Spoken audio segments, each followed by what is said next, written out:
নমস্কার বন্ধুরা, সবাই কেমন আছো? আমি আবার চলে এলাম আজকে তোমাদের কাছে আর একটা ভিডিও নিয়ে। আজকে তো ভীষণ পবিত্র দিন, সেটা হচ্ছে আমরা প্রত্যেকেই জানি ঝুলন পূর্ণিমা।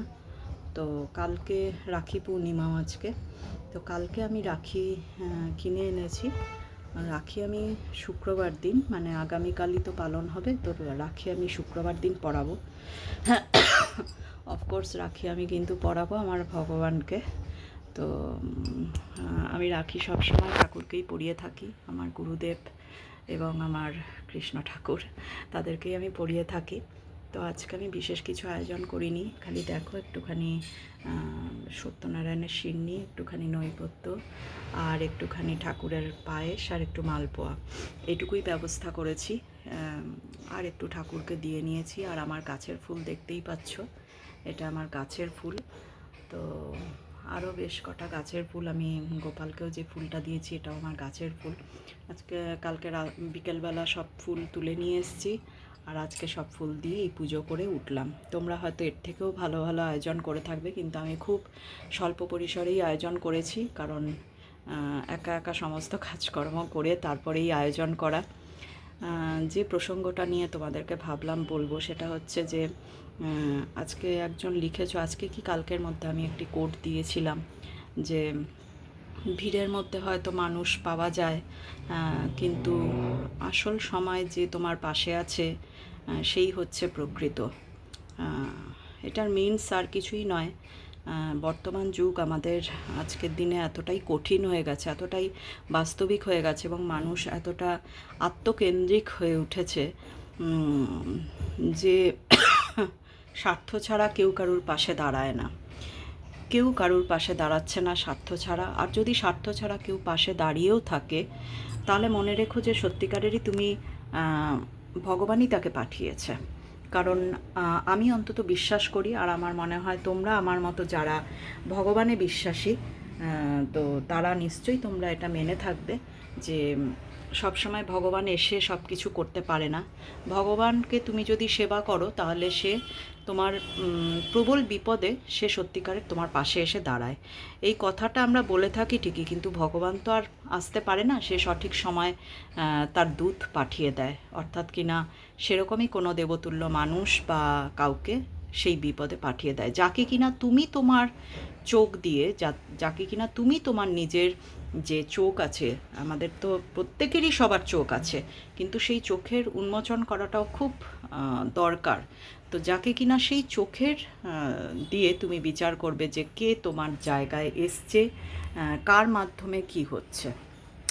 এবং সেটা যে সবসময় একজন হবে তা নয়, একের অধিকও হতে পারে, দুজন হতে পারে, তিনজন হতে পারে।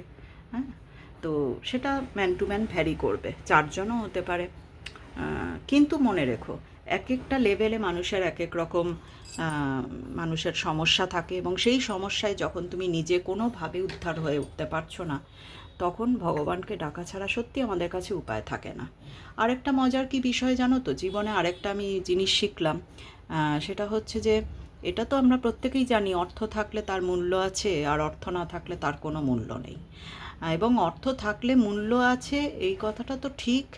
তার সাথে এটাও ঠিক, যে মানুষ যাকে পছন্দ করে, তাকে এতটাই হৃদয় থেকে পছন্দ করে, তার মুখে ভালো কথা শুনতেও সে ভালোবাসে।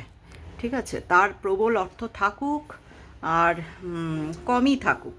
হ্যাঁ, কেউ যদি কাউকে মন থেকে ভীষণ ভালোবাসে না, তো কারণ হিসাব ব্যালেন্স করতে গেলে হয়তো দেখা যাবে যে সেই মানুষটা যে কিনা তাকে বিশ্বাস করছে, তার পয়সা কমই আছে, কিন্তু তাকে সে অন্তর থেকে এত ভালোবাসে যে তার মুখের কথা শুনতেও তার ভালো লাগে। কিন্তু এমনও হয়ে থাকে অনেক সময় যে কারুর পয়সা আছে, সে সংসারের জন্য করেও, কিন্তু তার করাটাকে কেউ সেই চোখ দিয়ে দেখতে পায় না। হ্যাঁ, কারণ সেই মানুষটিরই মূল্য সেই জায়গায় নেই। হ্যাঁ, সেই জায়গায় সেই মানুষটির মূল্য নেই। আমাদের মা শারদা দেবী বলেই গেছেন যে পৃথিবীতে সবাই সবারকে মানে প্রাধান্য দেবে, মূল্য দেবে, এমন আশা আমাদের করা উচিত নয়, কারণ আমাদের হাতের 5টা আঙুল সমান নয়। তাই এটা খারাপ লাগলেও আমাদের মেনে নিতে হয় যে ভিড় মানুষের মধ্যে তিনি আবার এটাও বলেছেন যে আমার তো আবার মানুষকে দেখলে সন্দেহ হয়। এই প্রসঙ্গেও একটা কথা বলি, সন্দেহ যে জায়গায় হবে সেই জায়গায় মনে রেখো যে তুমি সঠিক মানুষই খুঁজে পাওনি। কারণ সন্দেহ আমরা অনেক ক্ষেত্রেই অনেকে রেগে গিয়ে বলে যে তুমি আমায় সন্দেহ করছো, তাহলে সেটা তোমার চিন্তা ভাবনা। তুমি আমাকে এই চোখে দেখছো, তাহলে সেটা তোমার চিন্তা ভাবনা। একটা কথা মাথায় রেখো, সেটা হচ্ছে যে যেই সম্পর্কে সন্দেহ থাকে বা তোমাকে কোনো সন্দেহের চোখে দেখা হচ্ছে বা তুমি কাউকে কোনো সন্দেহের চোখে দেখছো, মনে রেখো সেই জায়গার রিলেশনটাই ঠিক নেই।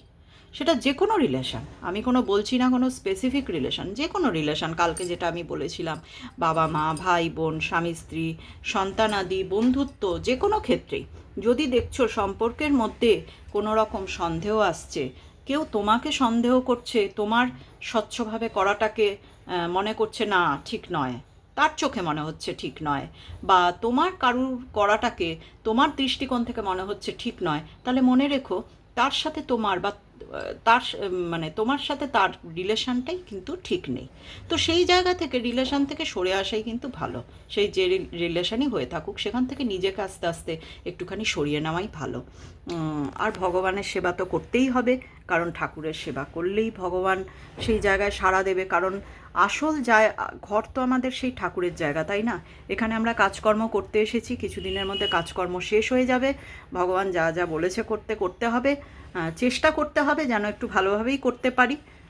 এরপরও হয়তো অনেক কথা শুনতে হবে, অনেক কিছু অনেকভাবে নিচু হতে হবে, অনেক কিছুই হবে, কিন্তু যদি মনের থেকে উদ্দেশ্যটা সৎ থাকে, তাহলে ভগবান সেটা দেখছেন, সেটা অবশ্যই উনি ওনার মতো বিচার করবেন। আর আসল ঘর তো ওনার জায়গা, তাই না? সব কাজ শেষ করে আমরা যদি কেউ বাড়ি করেও থাকি, অথবা কেউ ভাড়া বাড়িতেই থাকি, অথবা কেউ অন্য কারুর বাড়িতেই থাকি আশ্রিত হয়ে, একটা কথা মাথায় রাখতে হবে, আমাদের শেষ বাড়ি হচ্ছে সেইখানে চলে যেতে হবে। আর সেইখানে যাতে আমরা ভালোভাবে যেতে পারি আর সেখানে ঠিকমতো থাকতে পারি, তার জন্য আমাদেরকে এই সেবাগুলো করতে হবে। সেই জন্যই আমাদেরকে পাঠানো হয়েছে। আজকের মতো এইটুকু। আশা করি তোমাদের প্রশ্নের আমি উত্তর দিতে পারলাম। আজকে এইটুকুই শেষ করছি। সবাই খুব ভালো থেকো, এই পবিত্র দিনটা সবার ভালো হোক। আর কালকে খুব ভালো করে যারা যারা রাখি পূর্ণিমা মানাও, তারা ভালো করে রাখি পূর্ণিমা পালন করো। আর আমাকে এইভাবেই ভালোবাসা দিও, আমার চ্যানেলকে সাবস্ক্রাইব করো। প্রত্যেকে খুব ভালো থেকো। Love you all.